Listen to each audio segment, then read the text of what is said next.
Telangana residential బాలికల గురుకుల పాఠశాల మరియు కళాశాలలో మండల్ లీగల్ సెల్ ఆధ్వర్యంలో నిర్వహించినటువంటి కార్యక్రమంలో జిల్లా జడ్జి గారు ముఖ్య అతిథిగా విచ్చేశారు.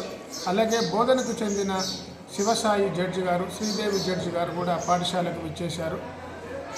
రిటైర్డ్ ఉపాధ్యాయురాలు సరోజమ్మ గారి అందించినటువంటి ఆర్థిక సహాయంతో విద్యార్థినుల యొక్క నాప్కిన్స్, వ్యర్థ పదార్థాలని, పడేసినటువంటి పదార్థాలని కాల్చేసేటువంటి ఒక ఆధునికమైనటువంటి యంత్రాన్ని విద్యార్థినులకు వారు డొనేట్ చేయడం జరిగింది. అలాగే రేపు రాబోయేటువంటి పరీక్షలకు గాను పిల్లల్లో మానసిక ధైర్యాన్ని పెంపొందించే క్రమంలో జిల్లా జడ్జి గారు వారికి ఉత్సాహభరితమైనటువంటి ప్రసంగాన్ని అందించారు. జిల్లా జడ్జి గారిని ఆదర్శంగా తీసుకోవాలనేటువంటి సదుద్దేశంతో విద్యార్థినులందరూ కూడా వారిని స్ఫూర్తిగా తీసుకోవాలనేటువంటి ఉద్దేశంతో వారిని ఆహ్వానించడం జరిగింది పాఠశాలకు. ఈ కార్యక్రమంలో వారి విద్యార్థులను ఆశీర్వదించి వారి ఉజ్వలమైనటువంటి భవిష్యత్తుకు అనేక రకమైనటువంటి సూచనలు, సలహాలని మరియు అనేకమైనటువంటి విషయాలని కూడా విద్యార్థులకు అందించడం జరిగింది. ఈ కార్యక్రమానికి పలువురు పోలీస్ అధికారులు, ఇతర అధికారులు, పాత్రికేయ మిత్రులందరూ కూడా హాజరయ్యడం జరిగింది. వారందరికీ కూడా పాఠశాల తరఫున ధన్యవాదాలు తెలియజేస్తున్నాను.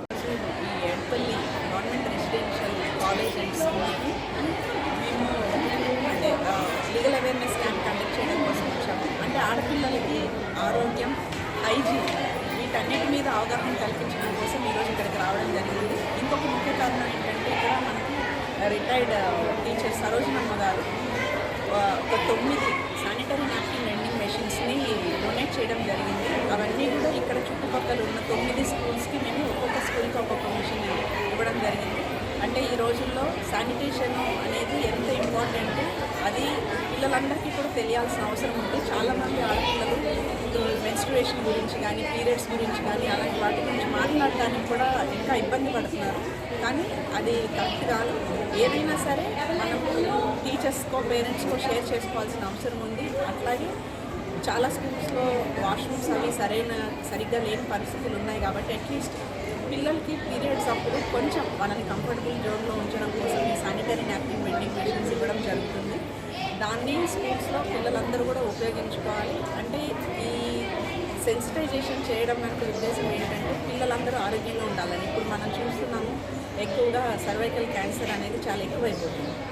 మనం ప్రైవేట్ పార్ట్స్ని క్లీన్గా పెట్టుకోవడము, అట్లాగే ఈ మెన్స్ట్రుయేషన్ అప్పుడు ఏమన్నా ఇబ్బందులు ఉంటే ఇమీడియట్గా డాక్టర్స్ని కన్సల్ట్ చేసి ట్రీట్మెంట్ తీసుకోవడం లాంటివి చేయడం వల్ల ఇట్లాంటి క్యాన్సర్ బారిన పడకుండా తప్పించుకోవడానికి అవకాశం ఉంటుంది. కాబట్టి పిల్లలందరిలో ఈ విధమైన అవగాహన కల్పించడం కోసం ఈరోజు ఈ స్కూల్లో ఈ ప్రోగ్రామ్ చేయడం జరిగింది. ఇలాగే ఇంకా దాతలు ఎవరైనా ముందుకు వస్తే మిగతా స్కూల్స్ కూడా, అంటే మాకు వీలైనన్ని స్కూల్స్లో ఈ శానిటరీ నాప్కిన్ వెండింగ్ మెషిన్స్ పెట్టడానికి ఆలోచిస్తున్నాము. సో దాతలు ఎవరైనా ముందుకు వస్తే మిగతా స్కూల్స్ కూడా ఇట్లాంటివన్నీ ప్రొవైడ్ చేయడం జరుగుతుంది.